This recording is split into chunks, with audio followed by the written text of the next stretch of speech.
Good morning. आज 7 जुलाई यानी कि 7/7/2024। अभी सुबह के 9:05 हुए। अभी मैं आपको कामचोर फिल्म का गीत सुनाऊंगा जो किशोर कुमार ने गाया था। संगीतकार राजेश रोशन थे, गीतकार इंदिवर थे। फिल्म में राकेश रोशन, जया प्रदा, डॉक्टर श्री राम लागू, सुरेश ओबेरॉय, नीता मेहता जैसे कलाकार थे। और ये फिल्म मैंने राजकोट में उषा टॉकीज में देखी थी।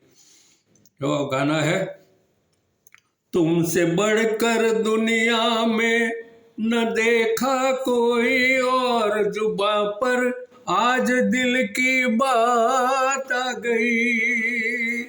तुमसे बढ़कर दुनिया में न देखा कोई और, जुबां पर आज दिल की बात आ गई। क्या खूब आंखें हैं तेरी, क्या खूब आंखें हैं तेरी, क्या खूब आंखें हैं तेरी, इनमें जिंदगानी है मेरी। जी लेंगे हम देख देख कर इनको,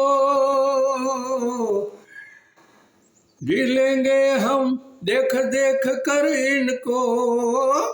तुमसे बढ़कर दुनिया में ना देखा कोई और, जुदा जुबां पर आज दिल की बात आ गई। ये फिल्म राकेश रोशन ने ही बनाई थी और इसके साथ मेरे 1011 ऑडियो वीडियो हो गए 1011। थैंक यू बोले।